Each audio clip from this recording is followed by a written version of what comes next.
Ah, ok, eu sei que daí sai uma outra pergunta, tá? Ah, mas e as pessoas que viviam naquela nação que não tem nada a ver? Ou seja, a opinião do governo dela é uma e ela apoiava Israel, mas ela via numa nação que era contra.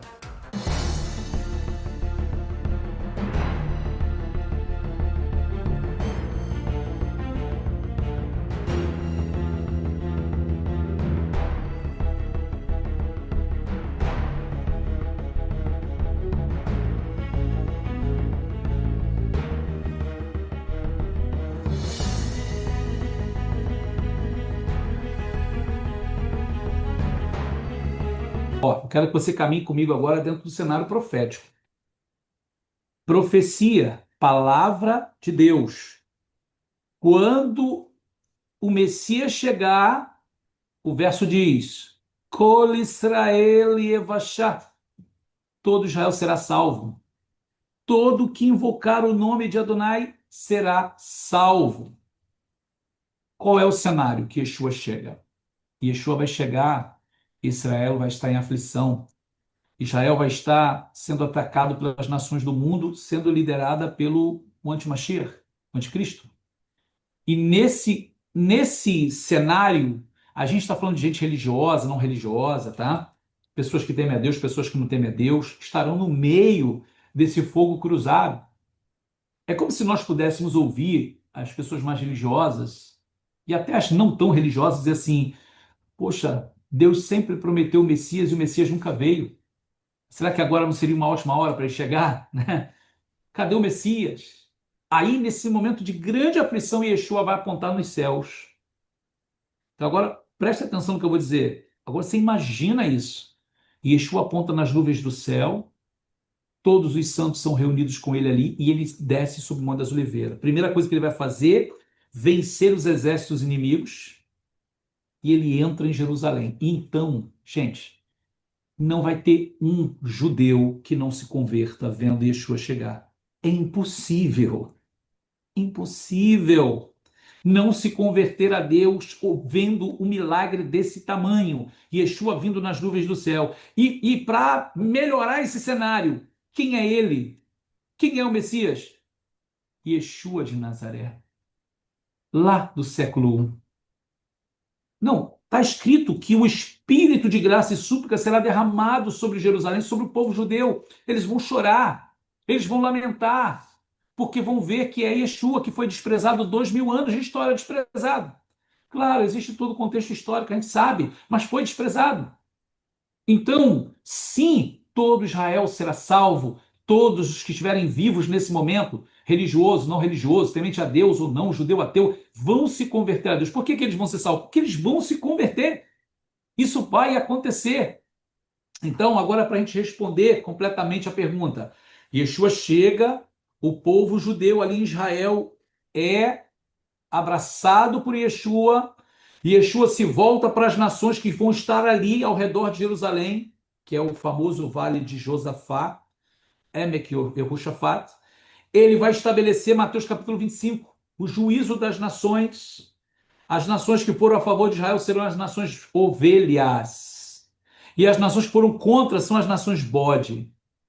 Então, aquele famoso texto de Mateus 25, depois ali da parábola das virgens, que vai assim, então, quando o Filho do Homem vier no reino da sua glória, ele sentará no trono da sua glória, vai colocar as nações à sua direita e à sua esquerda, como o pastor separa os bois das ovelhas, e vai dizer para os que estão à direita, para as ovelhas: vinde, benditos do meu Pai, possui por herança o reino que vos está preparado desde a fundação do mundo. Por quê? Porque eu tive fome, tu me deste comer, tive sede, me deste beber, sendo estrangeiro, tu me recolheste, estando nu, você me vestiu, e enfermo e na prisão me visitaste. Perguntarão eles: mas quando, Senhor? Nós não tínhamos te visto até agora. Quando a um desses pequeninos fizeste, a mim fizeste também. Qual é a aplicação teológica disso? Olha, você que faz a obra de Deus, você que dá ali comida para o pobre, você que faz, você que visita. Mas esse não é o contexto dali. Ah, está errada essa aplicação? Não, você pode aplicar, não tem problema. Mas qual é o texto real? O que Yeshua estava falando de verdade? Não é sobre isso. Yeshua está falando das nações, ali é o julgamento das nações, que ajudaram aos seus pequeninos irmãos. Quem são os pequeninos irmãos? o povo judeu, o povo judeu, a Israel, as nações que ajudaram os seus pequeninos irmãos, deu comida quando eles precisaram, né? Visitou quando estava enfermo e na prisão, quando eles precisaram de ajuda, ajudou.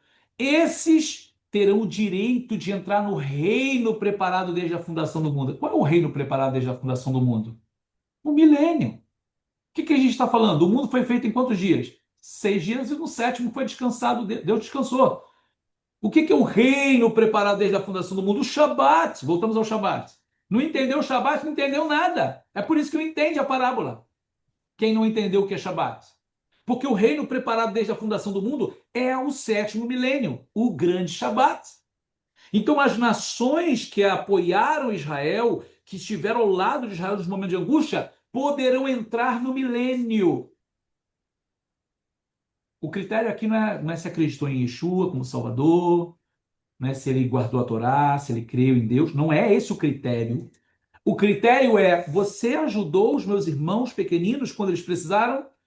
Deu comida para eles? Deu água para eles? Vocês receberam os judeus refugiados? Vocês apoiaram meus queridos, meus pequeninos irmãos quando eles precisaram? Apoiamos. Então entra. Vocês vão entrar no milênio. Vocês vão entrar no reino que está preparado desde a fundação do mundo. E agora os bodes. Vocês vão para o inferno. Vocês vão para o lago de fogo. Mas por que vocês, quando eu tive fome, vocês não me deram de comer? Eu tive sede, vocês não me deram de beber? Eu fui estrangeiro, eu estive na prisão e vocês não foram me visitar. Mas, Senhor, não te vimos até agora. Quando vocês não fizeram aos meus pequeninos irmãos, vocês não fizeram a mim. E irão estes para o tormento, mas os justos irão para o milênio. Então, queridos, aonde estarão? É a outra pergunta. Aonde estarão as nações no milênio? Eles vão participar do milênio. Vai haver aqui, ó, literalmente, o verso está dizendo que vai haver uma redução populacional. Para quem sempre lembra da redução populacional, não é Covid, não é nada de enfermidade, que isso já reduz, mas a redução populacional vai ser ali. Porque a quantidade de nação que vai sumir nesse julgamento só vai entrar no milênio as que apoiaram Israel. Isso a gente não está falando do povo judeu, a gente está falando das nações, tá? Porque Yeshua já chegou, foi recebido pelo seu povo está vivendo em paz, em shalom. Agora ele direciona-se para as nações do mundo, julga as nações e as nações ovelhas entram para o milênio. Então essas nações serão as nações que vão habitar no milênio durante 1000 anos. Ah, ok, eu sei que daí sai uma outra pergunta, tá? Ah, mas e as pessoas que viviam naquela nação que não tem nada a ver? Ou seja, a opinião do governo dela é uma e ela apoiava Israel, mas ela via numa nação que era contra. Então, a gente está falando do justo juiz, né? Então, o justo juiz julgará cada um de acordo com o coração de cada um. Quando a gente está falando aqui, estamos falando de nação, nós estamos falando de governo, de líderes, ou seja, literalmente, eu vou dar um exemplo, tá? Vamos supor que vou pegar como padrão de comparação as nações hoje inimigas, tá? Vamos falar aqui nações inimigas de Israel, Irã, Cuba. Essas nações vão deixar de existir como nação. Não vão existir mais. Não, não vai existir uma Cuba. Não vai existir um Irã, entende? Nação. Mas e pessoas que viviam ali em Cuba, pessoas que viviam no Irã que apoiavam Israel? Essas pessoas serão abençoadas por Deus, porque Deus é o justo juiz. Entendem? Então, como nação, elas deixam de existir. Olam Abá, em hebraico, Olam Abá. Por quê? Por que Olam Abá é o milênio, tá, gente? Porque o Olam Abá, ou seja, que quer dizer mundo vindouro, ele é marcado pela ressurreição dos mortos. Quando Yeshua chega, vai haver ressurreição dos mortos. Essa é a chamada Tehiat Ametim Harishonah, ou seja, a primeira ressurreição. Então, aqueles que morreram e ressuscitarão, eles estão vindo para o novo mundo. Os vivos, nós, né? Vou falar dos que estão com Yeshua, vão ser transformados. E tanto Israel quanto as nações que entram para o milênio vão entrar num mundo totalmente transformado pelo poder de Deus. As nações, o que restar da guerra, vai ser transformado em instrumentos agrícolas. Imagina aí, caminhões, carros, tanques de guerra sendo transformados em trator para arar o solo. Armas de guerra sendo transformadas em pá, ancinho, ou seja, para poder cultivar o solo. E vai haver uma mudança na natureza. A própria natureza vai sentir uma transformação. Assim como os mortos ressuscitam, a natureza será transformada. Então vai haver uma mudança no mundo. Esse é o Olam Rabá. Esse é o mundo vindouro. Nós não estamos falando do novo céu e nova terra. Novo céu e nova terra, segundo o Sefer Galut, o livro de Apocalipse, é depois do milênio, tá? É depois do milênio. Porque no final do milênio a gente ainda vai ter um outro conflito chamado Gog e Magog, e aí é o final, né? É o que a gente vai chamar de Havdalah. Ou seja, no final do Shabat a gente pega a vela de Havdalah e molha ela, apaga ela no vinho, não é isso? Está escrito lá que quando eles se levantarem contra a cidade de Jerusalém, vai descer fogo do céu e vai destruir os inimigos. Olha ali, a vela de Havdalah. É o final do Shabat. Sabe que a leitura simplória dos textos acabam deixando passar muita coisa, né? A pergunta é, como pode? Você imagina isso, né? Yeshua desceu do céu, todo mundo viu, né? Poxa, os mortos ressuscitaram, meu Deus do céu, e agora as pessoas estão sendo governadas pelo Messias. Volta ao ponto, né? Teve uma redução populacional ali, os que sobreviveram estão agora num novo mundo. Tá, preste atenção no que eu vou dizer. Para quem viu, para quem presenciou, isso nunca vai sair do coração da mente. Aquilo ali ficou gravado para a eternidade. Mas os filhos que vão nascer, que não viram esse momento, eles já vão nascer vendo Yeshua ali, vendo os mortos ressuscitados. Para eles vai ser normal. A segunda geração que vier, a terceira, a quarta, a quinta, lembra disso, são 1000 anos. Para essas pessoas, Yeshua não vai ser tão espetacular quanto para aqueles que viram ele chegar. Imagina que as pessoas que viram o mar abrir e depois fizeram um bezerro. Então, assim, mas é um impacto muito grande. É um impacto muito grande para quem vê. Agora, para quem não vê, para quem nascer depois, vai ser normal ver Yeshua. Vai ser normal ver coisas espirituais. Agora, aonde é que a coisa muda? Há uma advertência que ela envolve bênção e maldição. O que está escrito lá em Zacarias 14? Então todas as nações que restarem terão que subir de ano em ano a Jerusalém para celebrar a festa de Sucote dos tabernáculos diante de Deus. Por que tabernáculo e não as outras festas judaicas? Porque tabernáculo é a festa que nós agradecemos pela chuva, pela água. E está escrito lá. Então qual será a praga que Deus vai ferir as nações que não subirem a Jerusalém? Não haverá chuva. Mas assim, é só isso? Olha, não é só isso. Sabe por quê? Você imagina um ano inteiro sem chuva. Vamos fazer uma análise simplória. As nascentes do rio começam a secar. Os rios começam a secar. Então, países que vivem de hidrelétrica vão ficar sem energia elétrica. Vão ter que comprar energia elétrica dos países vizinhos. Também não vai ter solo fértil. Não tem como plantar e colher se não tem água. Você vai ter que comprar água do país vizinho para poder ter alguma coisa. Então, agora você imagina que sem água, sem eletricidade, a nação tal que não subiu a Jerusalém, não mandou seus representantes, vai ter que ter gasto. Talvez ela não consiga abastecer todo o seu país. Pessoas no país dela vai começar a sentir necessidade de água. Agora, eu sempre gosto de fazer essa comparação. Você imagina uma mulher que acabou de ter um bebê, né, um filhinho, e agora começa a ter escassez de água, começa a ter um calor terrível, e a sua nação não tem muitos recursos. Ela vai começar a sofrer. O bebezinho dela precisa de cuidados. E ela vai dizer assim: que culpa eu tenho? Que o meu representante não enviou representantes a Jerusalém? Por que Deus está fazendo isso comigo? Por que Deus está fazendo isso com meu filho? Eu amo, bom, até então eu amo a Deus, né? Mas ele está fazendo isso comigo porque ele está me castigando por quê? Então, você consegue perceber o nível de insatisfação que as pessoas vão começar a cultivar em relação a Yeshua, isso é injusto. Isso é injusto. Porque se o meu líder lá da minha nação não quis, isso é o problema dele. Agora, o que que tem a ver? O que que tem meus filhos a ver? Agora eu estou passando necessidade de comer, não conseguindo água direito para a minha vida, para as necessidades básicas. Então, assim, as pessoas vão começar a alimentar uma insatisfação contra a administração de Jerusalém. Por quê?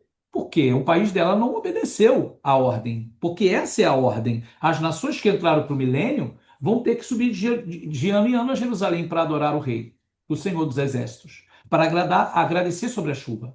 Se ela vai ter chuva. Agora, se ela não for, não vai ter chuva. Consequência, a nação vai sofrer. Uma vez a nação sofrendo, e aqueles que não compreenderem que a culpa não é dele, mas sim do seu governo, mas ele está sofrendo, muita gente não vai entender isso e vai começar a alimentar um sentimento de insatisfação. Agora você imagina isso por 1000 anos. Quando Satanás for solto de novo do abismo, ele vai encontrar muita gente insatisfeita contra Yeshua. Essa é a razão pela qual ele consegue novamente enganar as pessoas e dizer: que administração é essa? Ele não ama vocês, olha só, está explorando você. Ou seja, toda aquela argumentação, né, falaciosa, mentirosa. E é por isso que ele consegue novamente enganar as nações do mundo, por causa da insatisfação proveniente de uma consequência das decisões dos governos que vão sofrer com essa praga de não haver chuva. E não havendo chuva, vem as consequências, vem os reflexos da falta de chuva durante um ano. Antes que há pessoas que acreditam, quem defende a ideia do milenismo, né? Ou seja, acredita na ideia de que desde que ele subiu, ele já está sentado no trono, não aqui, mas reinando lá nos céus. Por isso nós já estaríamos no milênio, tá? E Satanás estaria preso. Eu não sei como eles defendem essa ideia, se há tanta destruição no mundo, mas é uma teoria. Eles defendem essa ideia, tá? E agora a questão de dizer que a gente já está vivendo esse milênio não se harmoniza. Voltamos ao ponto, porque o milênio, primeiro, falando de uma linha de tempo, a gente está finalizando o sexto milênio. Finalizando o sexto milênio.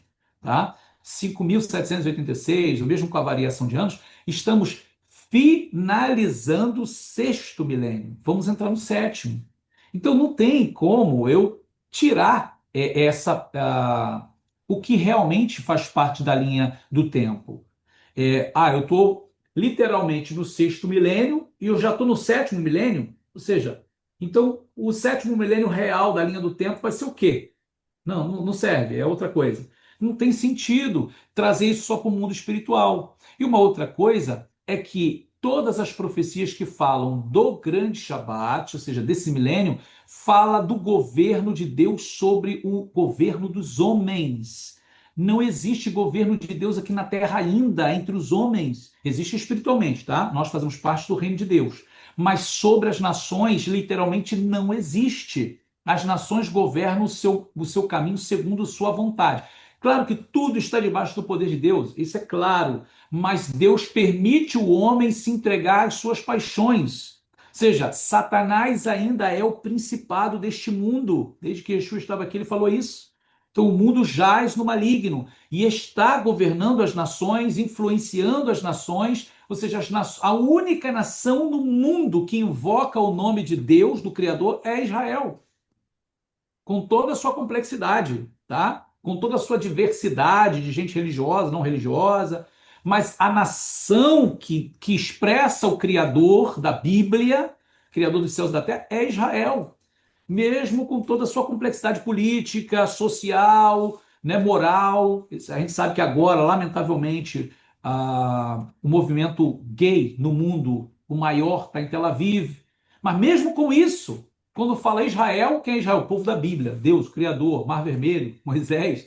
Não tem como, não tem outro povo na terra que expresse o Criador tão como Israel. Né? Então, assim, não, as nações ainda não estão no milênio, as nações ainda não estão sendo governadas por Deus. Yeshua virá, Yeshua sentará em Jerusalém e governará as nações do mundo. as nações andarão à luz de Jerusalém, ou seja, receberão a Torá, vai se cumprir o que a gente canta em todo Shabat, que mitzion tetze Torá, ou seja, de Sião sairá a Torá, a lei, o Divar Hashem Yerushalayim, a palavra de Deus de Jerusalém. Então, isso ainda não se cumpriu plenamente, isso vai se cumprir plenamente quando Yeshua sentar-se no trono de Davi e governar as nações durante 1000 anos.